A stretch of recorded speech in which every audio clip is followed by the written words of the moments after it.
Good morning, everyone, and thank you for tuning in to another episode of Coffee and Something Stronger. My name is Cody Nord, the Executive Director of Georgia Interfaith Power and Light. Coffee and Something Stronger is a coffee chat style interview show where we sit down with faith leaders, practitioners, elected officials to talk at the intersections of faith, climate, and justice. And this morning, we're tackling a really important topic and something that I'm passionate about and GIPL has been working on for a while, which is sustainability within the Catholic Archdiocese of Atlanta.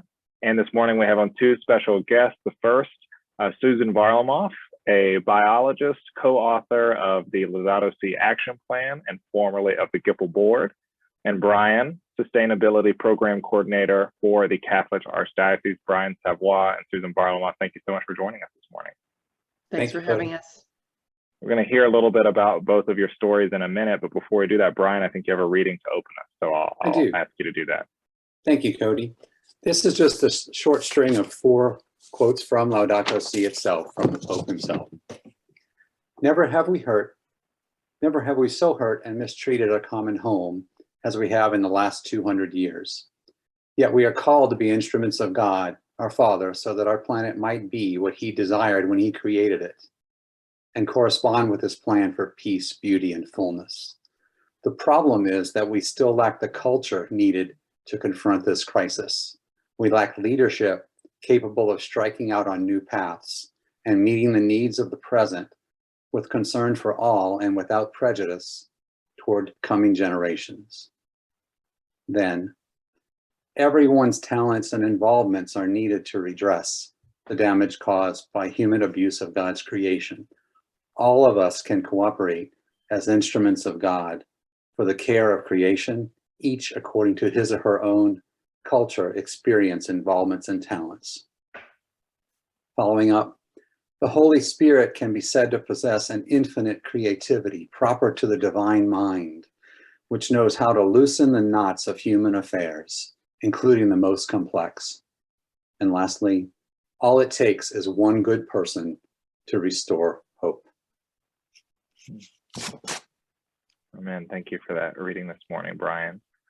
I know that both you and Susan have been involved in this work for a while, so I'll ask you both to just say a little bit about how you got here and why the work of sustainability, creation care, environmental justice, all those things matter to you as a part of your Catholic faith. I can begin and just say that I was raised by a father that really loved nature. I'm one of 5 children, and he took us into the woods to explore nature while my mother was cleaning the house. So we did this every Saturday, and he loved planting and gardening and planted a vegetable garden, beautiful trees. And so I thought the world was perfect, in my little yard.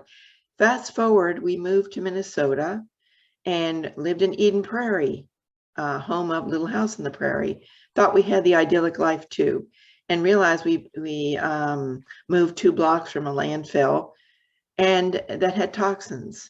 And when we found this out, I got very frightened for my 3 sons and joined with mothers in the community, and we got that thing shut down in 8.5 years.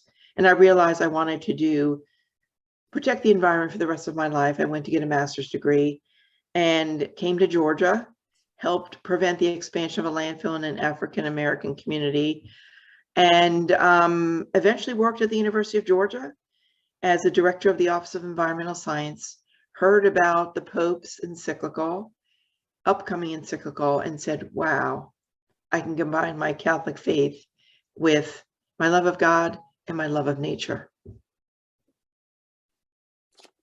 And I can pick up from there and sort of give a little background on me, Cody. I was raised with the love of God and the Catholic faith. And while today I'm an engineer and industrial management consultant, I grew up in New Orleans, a block from the Mississippi River.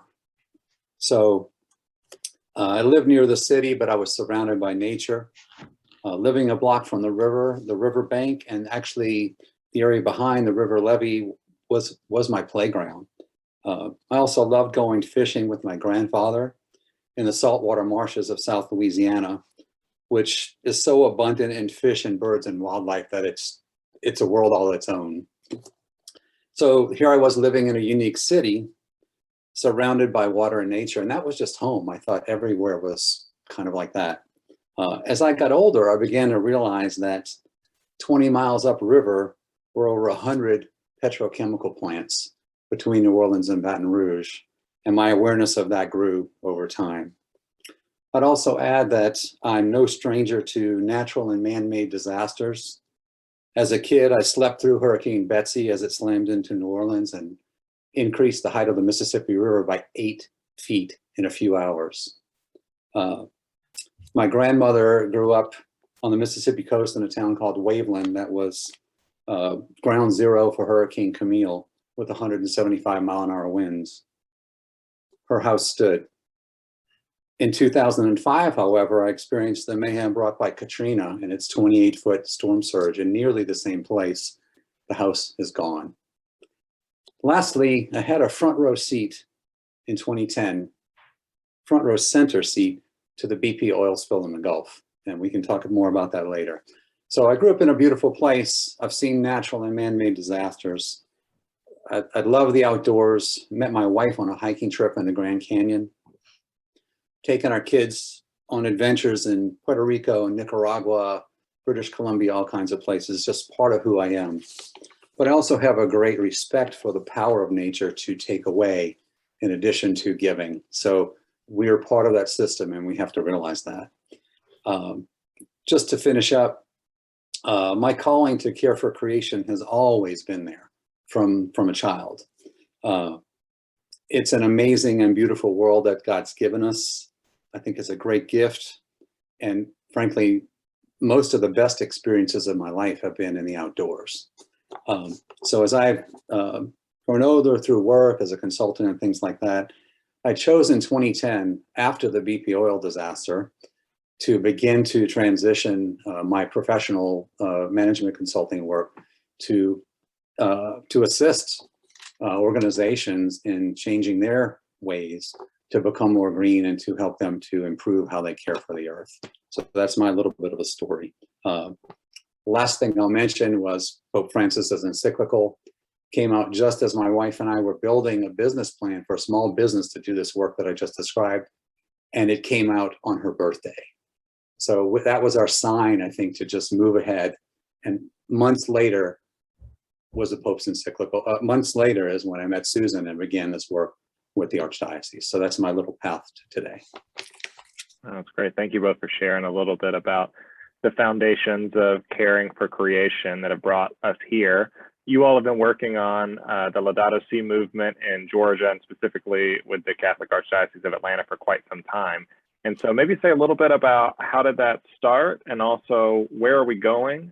You just a couple of weeks ago, I saw the press release that came out saying that we were expanding this program, really excited to see what's going to happen and that the Archbishop is putting resources and intention behind growing this program across Atlanta. So I'd love to hear more.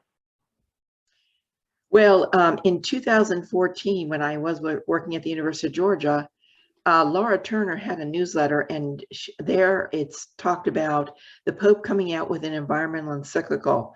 I was out of my mind with excitement. So I asked to meet with the Archbishop of Atlanta, Wilton Gregory, and see if I could work with the Pope.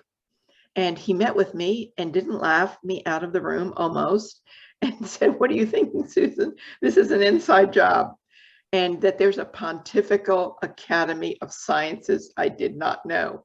But he said, "You know what? We need an action plan in Georgia." Because he said, these encyclicals, typically they go on a shelf, they can gather dust. But he said, let's bring this to life. Let's do some action. So I called my friend, Dr. Rob McDowell, who's a geologist. I said, you know, would you like to do this with me? He was totally in. So we wrote, so as soon as the encyclical came out in June of 2015, we were there at like 4 in the morning, bing, clicked on the link, started reading, and then quickly writing. He wrote the first half, I wrote the second half. And we decided also to bookend this action plan in prayer.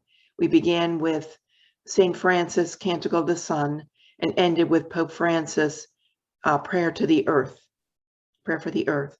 We also bookended it in quotes of love. If you do it in love. And the way the action plan has been laid out is magnificent. with the pictures and the quotes. So we wanted this to give concrete actions, and we did, and rated them different levels. And we got several scientists to join with us of different faiths, of different disciplines, to peer review it, because we really wanted it to be of substance. They added some more information. And then we had a big kickoff at the University of Georgia in April 2016, which was one of the most glorious days, I think, of my life. We expected 20 people, and 200 to 300 showed up, and all the scientists. So it was a fabulous day. The action plan was then printed, sent to all the churches, and I sent it to Rutherford and Laura Seidel. I know how involved they are, and I know them in environmental protection in Georgia. And I get a call from Rutherford. I would like to give you money to begin a pilot project. Brian had already contacted me. Brian is right about the Holy Spirit guiding this. And I said, Brian, you know, would you be willing to do it? And the money went, of course, through GIPL, because at this point, the Archdiocese had not really established any leadership. So we were sort of a little grassroots movement, Brian and I, beginning this. And so I'm going to let him take it from there, because we grew this together. Well, I'll just mention that before the action plan came out,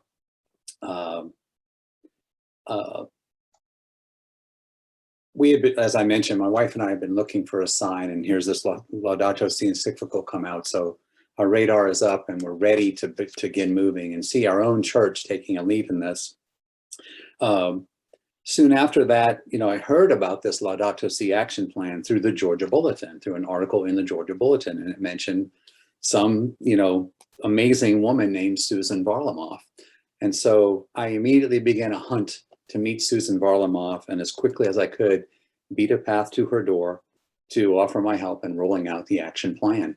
And so 5 years ago or so, that's how we met and got started. Susan with the writing from collaborators at UGA, my learning her name, never met her before, and just immediately sought her out to begin to try to move this forward for the Archdiocese.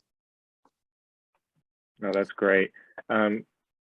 This project has been going on for some time, and I know there have been a couple of iterations of trying to crack the nut on how can we get these practical climate solutions into Catholic parishes? How can we really build up and bolster the theological education of these parishes to intersect with that reality?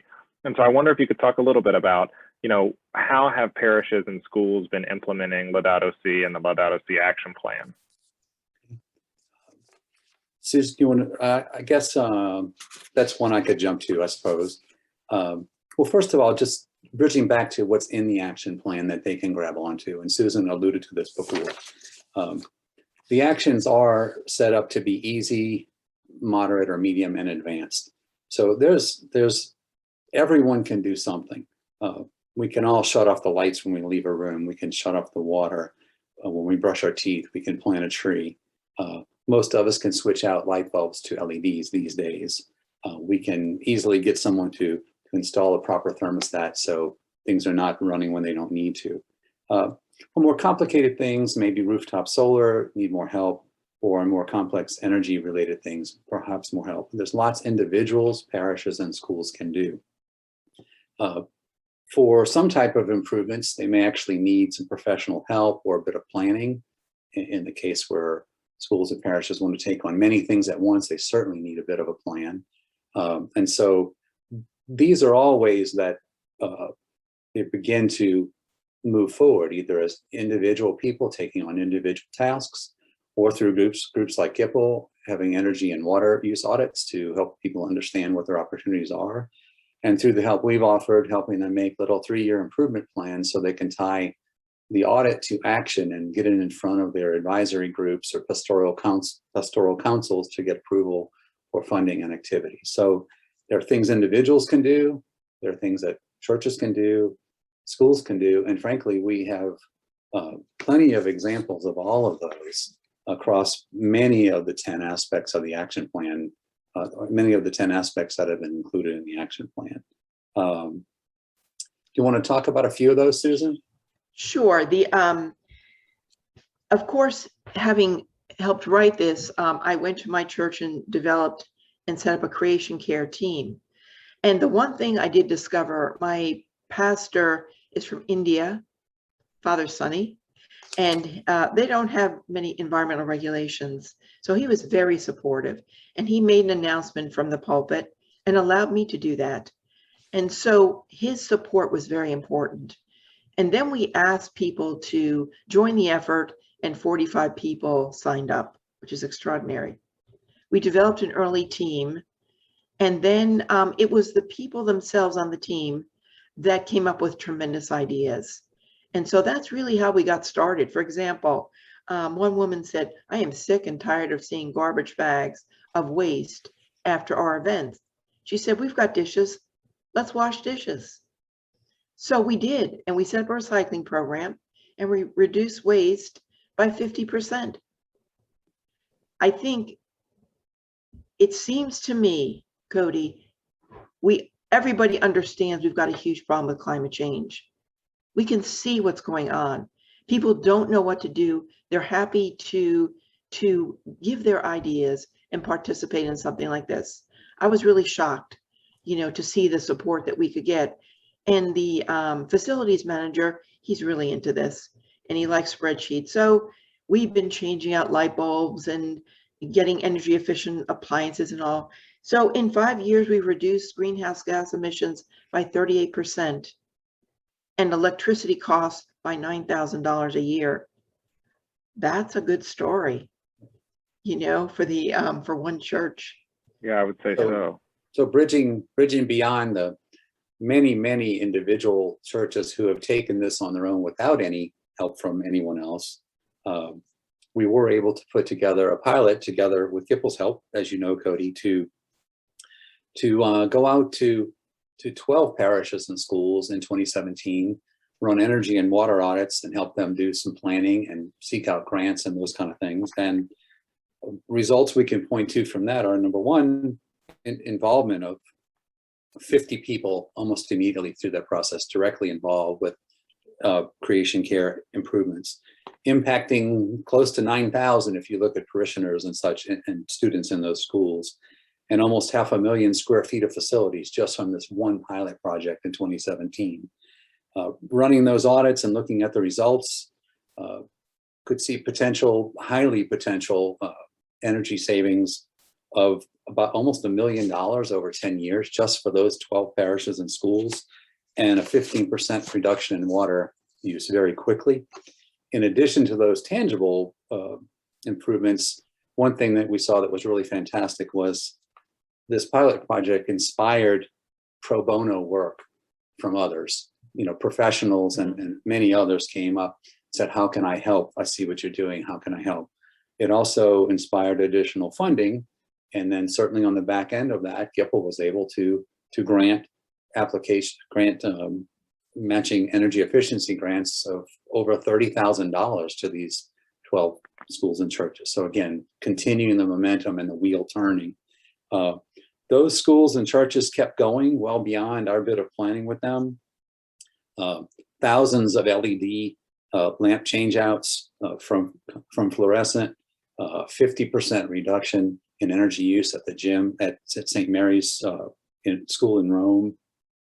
$16,500 of energy savings per year at St. Catherine of Siena all came out of that initial pilot project. So with those measurable results, we were able to begin to look at things even like Energy Star scores.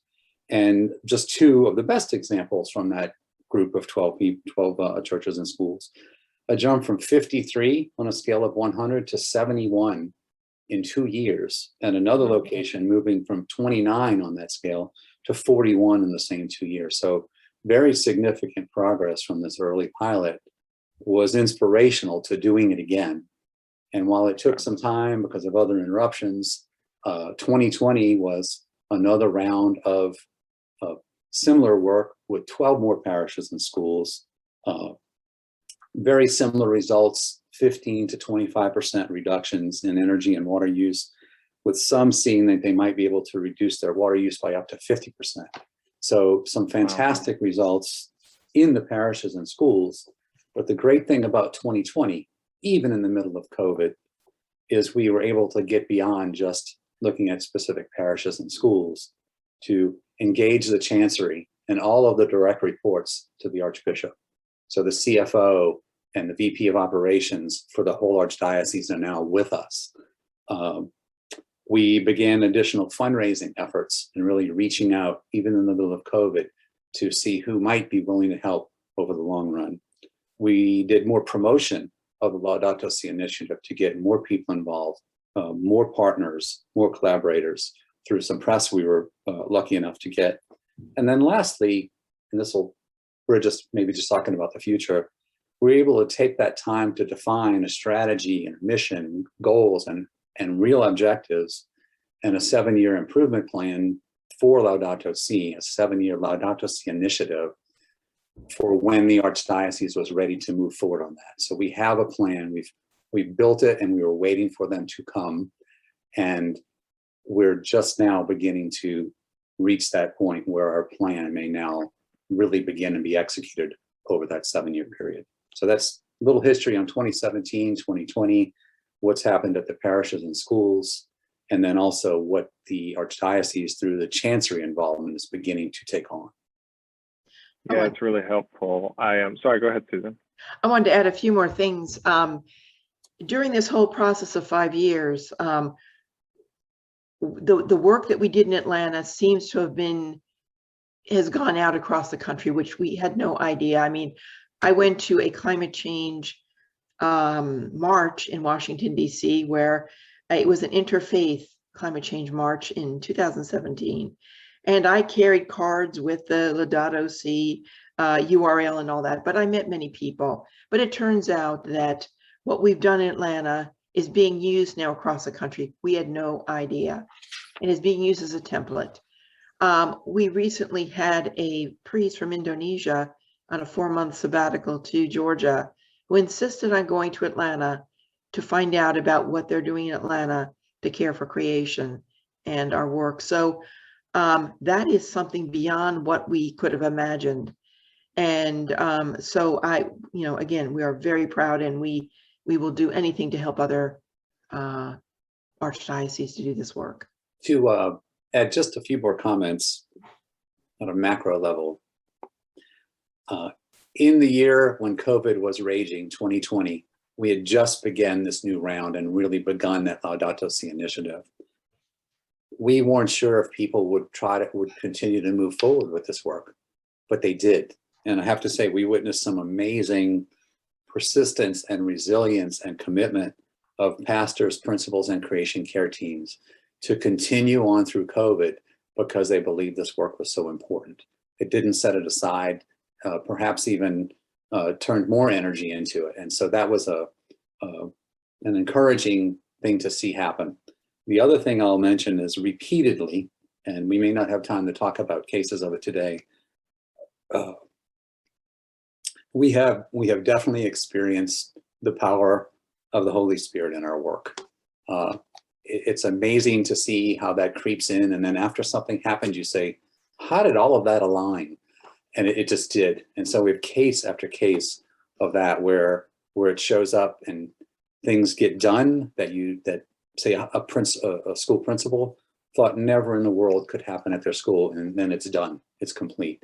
So we're seeing things like that in numerous cases throughout our work in the Archdiocese. That's great. I'm so happy to hear about all the things that have happened. Obviously, it's been an incredible time working with you all in these parishes and schools.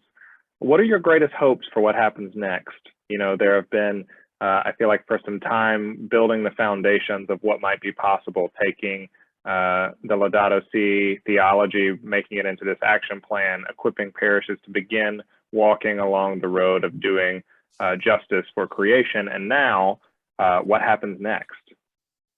I think the one thing we did forget to say is that because this action plan is being used as a template across the country and maybe even the world, the Vatican has recognized our work and maybe even taken some of the work that we are doing into their new 7-year Laudato Si action platform.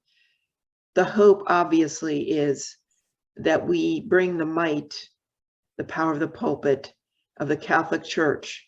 There's 1.3 billion of us on earth, that we can lead on this issue of climate change. As these scientists said, that I worked with initially, we've been trying with all our graphs and our charts to convince people to do something about climate change. But there's a moral imperative. The Catholic Church has a hierarchy of, the Pope gives the guidance, and we're expected to follow. That's unique. And we are the biggest church. So we're hoping that we can galvanize a church. It's beginning across the earth, and that we just continue this work. I believe the way, I hope the way we will help that to happen is by tremendous success with this work right here in Atlanta.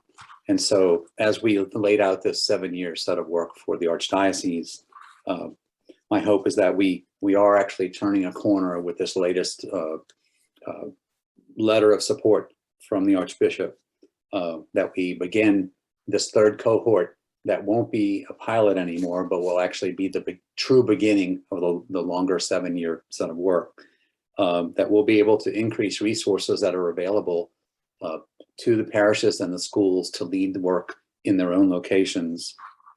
And that will truly be able to take, through our leadership and support of the parishes and schools, to be able to bring the Archdiocese to a point where we can look back and say that we've met some of the objectives, such as, influencing the hearts and minds and behaviors of North Georgia Catholics, so that we can, really align with the spirit of Laudato Si, that we can truly create a culture of conservation and care for creation in each parish and school and at the Chancery.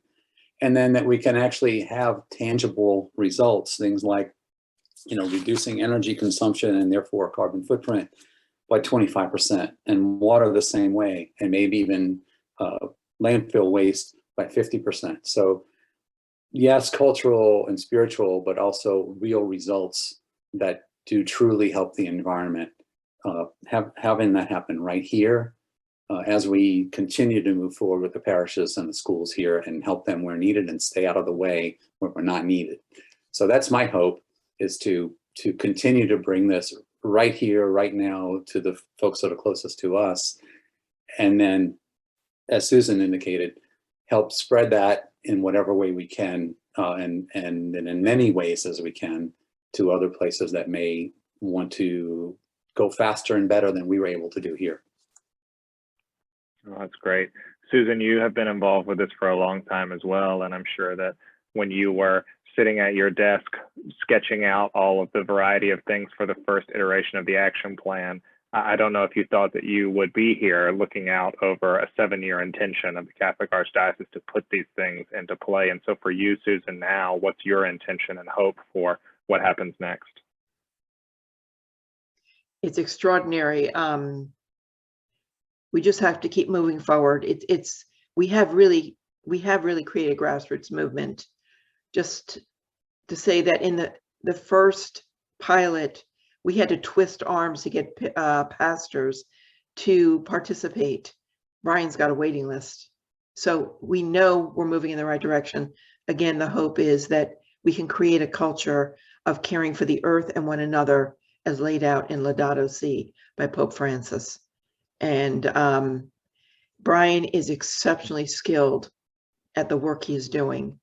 And again, I'm so deeply grateful that the two of us could be together, and so many other experts who have come together to do even this update of the action plan. 23 people, from a world famous climate scientist, Marshall Shepard, to a cloistered monk who manages the Holy Spirit Monastery in a sustainable manner. It's going to take all of us doing small things. This conversation wouldn't be complete without mentioning the rest of our little core team, which is Kat Doyle, who is the Director of Justice and Peace for the Archdiocese. She's our fearless leader. And my brother from another mother, Leonard Robinson, the other sustainability coordinator. We are from two mothers, but we have the same father, if you know what I mean.